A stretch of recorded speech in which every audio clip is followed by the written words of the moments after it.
Estamos na área com mais um correspondente médico. Quer participar? Mandar sua pergunta, a sua dúvida, seu comentário? Hashtag correspondente médico. Vai lá no Twitter e participe sempre com a gente, com o doutor Fernando Gomes. Doutor, bem-vindo. Muito obrigado, Elisa. Vamos trabalhar? Vamos falar de saúde? Para já, queremos e precisamos de muita saúde, para a gente poder começar, inclusive, o próximo ano, né? Já olhando para o ano que vem, sempre com muita saúde, com muito cuidado. A gente começa o quadro hoje falando da campanha Dezembro Laranja. Pois é, você sabia disso? Pode ser que você já saiba, mas caso você não saiba ainda, a gente está aqui para te alertar. A ideia do Dezembro Laranja é chamar a atenção para os riscos do câncer de pele.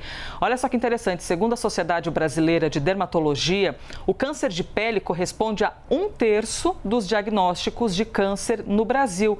É muita gente que acaba passando por esse mal, por esse problema. Então, a gente procurou uma dermatologista, a Adriana Vilarinho, e ela falou com a gente e explicou que existem tipos diferentes de cânceres de pele. Pois é, vamos ouvi-la. Existem alguns tipos de câncer de pele, o carcinoma basocelular, o carcinoma espinocelular e o melanoma. O melanoma, ele realmente tem uma alta mortalidade.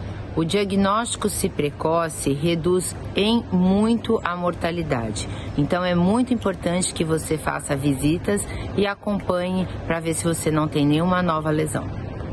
Pronto, temos aí a informação, então, da doutora dermatologista Adriana Vilarinho. E tem mais uma informação que eu trago aqui para vocês. De acordo com o Instituto Nacional do Câncer, o Brasil registrou mais de 180 mil casos desse tipo de câncer de pele no ano passado. Então, você imagina, por isso é mais do que importante a gente poder conscientizar as pessoas e entender exatamente até que momento é uma manchinha, é algo bobo que a gente não deve ter tanta preocupação, ou é o momento de, opa, para lá, tenho de procurar um médico, não é, doutor? Sim, existem duas preocupações, né, Elisa? Uma, você realizar a prevenção primária. Então, a gente sabe que existe uma grande correlação entre o câncer de pele e a exposição solar sem nenhum cuidado, sem nenhuma proteção. E, portanto, a gente fala de fotoproteção, não é simplesmente o protetor solar, mas é a vestimenta, são a questão do próprio chapéu, a questão do óculos, os acessórios em geral, e também a prevenção secundária. O que seria isso? Se a gente faz um diagnóstico precoce de um câncer de pele, a chance de cura, ela realmente existe. Então, fica extremamente importante a gente levar em consideração esses dois aspectos. Doutor, quando a gente fala de câncer de pele, pode passar a impressão de que existe um tipo apenas de câncer de pele. A gente tem de ter atenção com mais de um tipo, inclusive vários aspectos diferentes, né? Que podem ir desde a cor e a assimetria dessa manchinha. Sim, em linhas gerais existe essa regra mnemônica, o ABCDE, que eu vou explicar para vocês, que serve na verdade como um guia para a gente olhar, para a gente se observar. Lembrando que um bom exame de pele é feito por um dermatologista. Por isso que o que acaba sendo aconselhado é que pelo menos uma vez por ano a pessoa passe em consulta com o dermatologista. E da mesma forma, hoje em dia, quem mexe com estética, como cabeleireiros, pessoa que faz, na verdade, as unhas, até mesmo tatuadores, já tem um olhar diferenciado a ponto de verificar que alguma coisa não está normal e também alertar a pessoa para que ela procure alguém. Então, você pode se observar em casa na frente do espelho, fazendo um reflexo com outro espelho também, mas lembrando que sempre é importante a presença de um dermatologista para fazer o diagnóstico precoce e o tratamento também. Mas vamos lá, questões importantes quando você nota uma mancha na pele. A questão da simetria. Então, tudo que fala a favor do diagnóstico de câncer de pele. Uma mancha assimétrica, com bordas irregulares, com uma coloração escura, aqui o C de coloração escura, com um diâmetro maior do que meio centímetro, então 5 milímetros no seu maior diâmetro, e uma evolução, então de repente uma manchinha, uma pinta que vai progredindo de tamanho, então ela está trazendo para a gente informações de que algo não está indo bem e está fugindo do padrão normal. Doutor, aqui vou começar pela letra A, simetria. É muito comum que nós tenhamos às vezes umas pintinhas, mas elas são exatamente redondinhas. Qualquer pessoa que procurar vai encontrar pelo corpo, no braço, no rosto, pintas que são redondinhas e não exatamente assimétricas. Então, é por isso que quando aparece algo que vai além desse formato redondinho, a pessoa tem de ter uma atenção, ou pelo menos numa visita a dermatologista, ao dermatologista, perguntar se está tudo normal. Sim, é normal a gente apresentar pinta pelo corpo, mas quando ela tem essa característica assimétrica, ela chama mais atenção para configurar um critério de malignidade.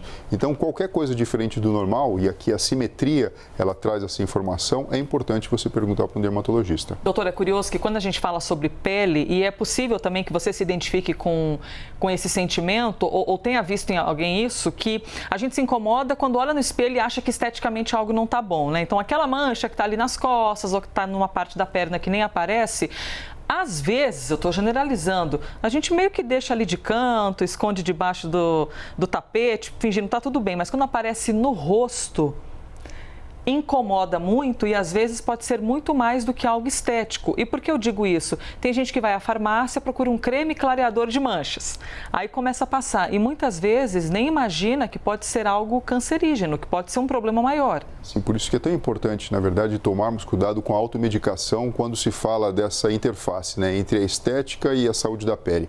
A pele é um órgão extremamente importante que faz a nossa interface com o meio externo. E você pode imaginar também o seguinte, Elisa, você falou aí da questão do rosto. É lógico, a gente olha no espelho e a gente tem o nosso retorno da nossa autoimagem instantaneamente. Mas, por exemplo, o câncer de pele pode se manifestar nas costas ou até mesmo no próprio couro cabeludo. Se você não tiver alguém examinando com um olhar especializado, muitas vezes você perde a chance de fazer esse diagnóstico precocemente e ter o tratamento estabelecido. Aproveita e tira uma foto aí da televisão ou dá um print no celular nessas informações que a gente está mostrando para vocês, que são bem importantes para você compartilhar com os amigos, com os parentes e a gente ter muita saúde e cuidado, não é? Não deixar assim passar despercebido às vezes uma manchinha que pode conter um baita de um problemão. Tendinite. Ah, que chatice. Doutor Fernando Gomes, quem tem essa dor que é constante, essa dor chata, que não adianta que você passe, o que você faça, que ela não passa nunca. Você costuma ter dores em algumas articulações? Você acha que tem tendinite, esse problema nos tendões? Doutor Fernando Gomes, fui até a minha rede social e fiz uma perguntinha singela para o pessoal. Primeiro, você já teve ou costuma ter tendinite? Aproximadamente 500 pessoas responderam. Mais de 300 disseram que sim, que ou tem ou já tiveram. E aí chegaram muitas perguntas das mais diferentes e relatos diferentes. A gente vai colocar aqui no telão, para você poder dar uma olhada junto comigo. Olha aqui o comentário que chegou do Fernando Dibe. Já tive tendinite por dormir sobre os braços abraçando o travesseiro. Olha que curioso. Minha tendinite era agravada por causa do ar-condicionado e do refrigerante. Nossa, do ar-condicionado e do refrigerante? Enfim, não entendo o porquê, mas doutor, só de fazer esse movimento repetitivo todas as noites, dormir em cima do braço, já pode causar uma tendinite. Elisa, isso pode acontecer e te digo mais. Por exemplo, dormir dessa maneira, em cima do braço, dessa maneira, que muitas vezes se assemelha até à posição fetal, mas em cima do braço, pode levar também à compressão do túnel do carpo e comprimir o nervo mediano na palma da mão, inclusive causando alterações neurológicas. O que é um tendão? Na verdade, é um prolongamento da fáscia, é um tecido fibroso que faz a conexão do músculo com o osso. Então, para que o movimento exista, ou seja, para que o osso ele venha a se movimentar, tendo como eixo a articulação, é importante o trabalho do tendão. Se existe uma inflamação no tendão, a resposta que mais a gente vê é o desconforto e a dor. Então, muitas vezes, um movimento repetitivo ou então uma posição viciosa para dormir, ela pode causar esse tipo de desconforto. E se existe um aumento do tecido com compressão de estruturas vasculares, ou nervosas, como o exemplo que eu dei, você pode ter, na verdade, um quadro clínico até mais florido do que esse. Ou seja, uma tendinite aqui nos braços. A gente tem mais mensagens que chegaram, viu? O Jean Rival disse, tive tendinite nos pulsos várias vezes, sou pianista e pratico esportes. Com fisioterapia e treinamento muscular adequado, passei a aprender a não sobrecarregar as articulações. Olha só, por exemplo, aqui a mão, olha que interessante. A gente tem aqui um músculo vindo e compondo então um tendão.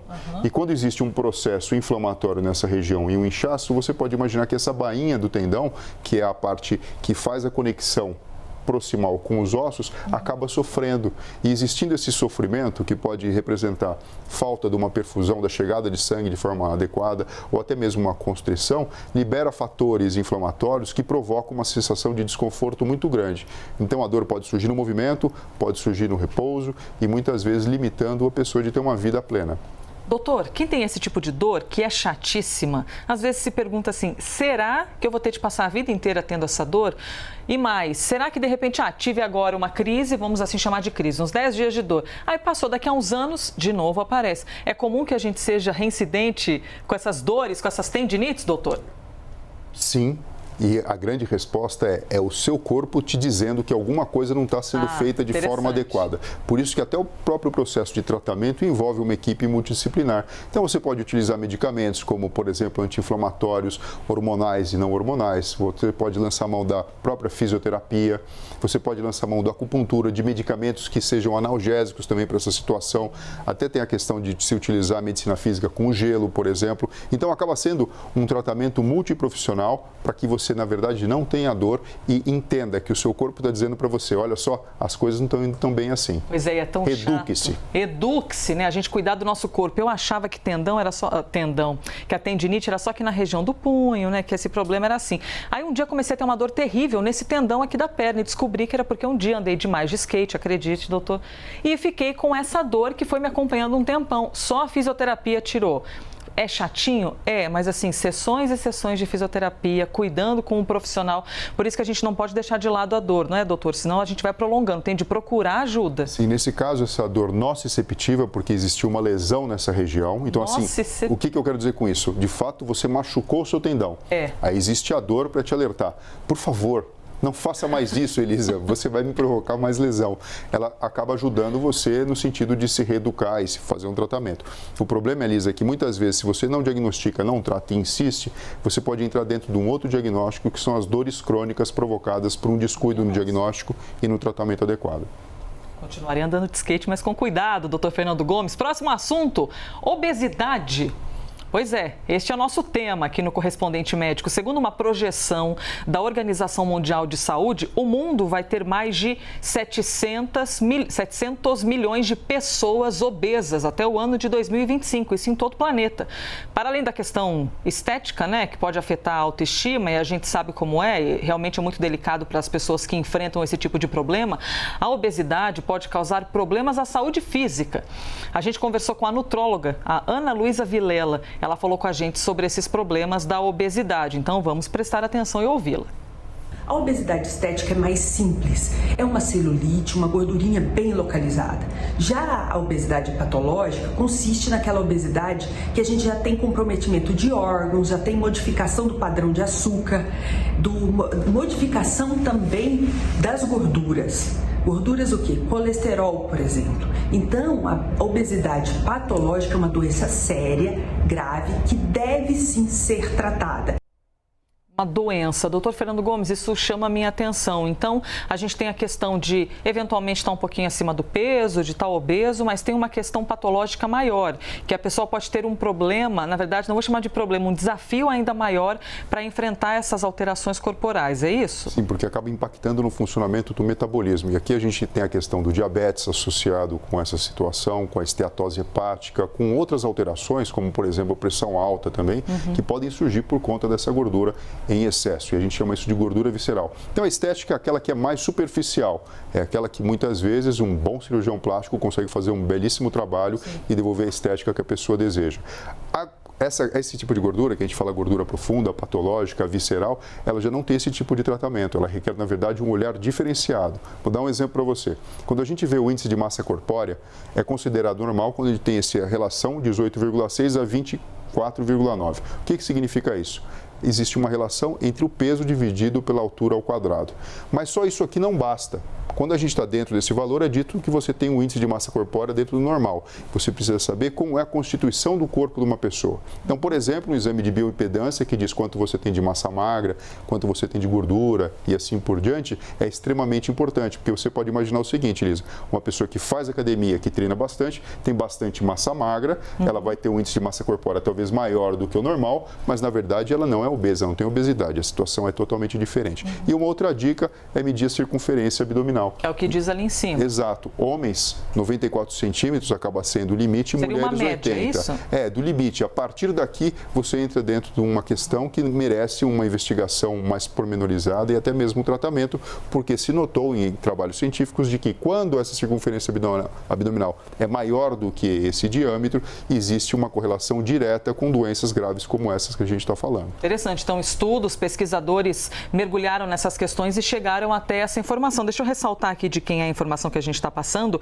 É da Associação Brasileira para Estudo da Obesidade e Síndrome Metabólica. E se a gente levar isso em conta, então, doutor Fernando, se passar desses limites, é hora de procurar um médico, procurar uma ajuda para procurar uma reeducação alimentar ou quaisquer outras alternativas. Sim, porque existe uma correlação direta entre números maiores do que esses e doenças graves que podem ser evitadas se você tiver um estilo de vida adequado e reduzir a sua gordura corporal. E aqui a gente está falando da gordura patológica, Elisa. Pois é, a gordura patológica, para a gente deixar de falar aquelas coisas às vezes para os outros. Ah, não emagrece porque não quer, não emagrece porque está com preguiça. Às vezes é algo maior, muito além do que o próprio querer da pessoa. E a gente tem que ter respeito, não é? Com as limitações. E que envolve muita coisa, né? Não só a reeducação alimentar, mas como, por exemplo, a utilização de medicamentos e até mesmo a cirurgia chamada cirurgia metabólica, no qual, na verdade, você não faz ali uma alteração do próprio aparelho digestivo só para a pessoa ficar magrinha e mais bonita. Existe uma preocupação muito maior que está por trás disso aqui. Na verdade, a pessoa que tem indicação e faz o procedimento, muitas vezes ganha anos de vida, porque, na verdade, contribui para a sua poupança de saúde. Muito bem, que tenha saúde, é o que a gente deseja todos os dias e para o próximo ano, que já está aí, né, gente? O ano novo chegando. Obrigada, viu, doutor Fernando, por mais um dia. Obrigado a você, Elisa. Pessoal, se cuidem e até breve. Este foi mais um Correspondente Médico.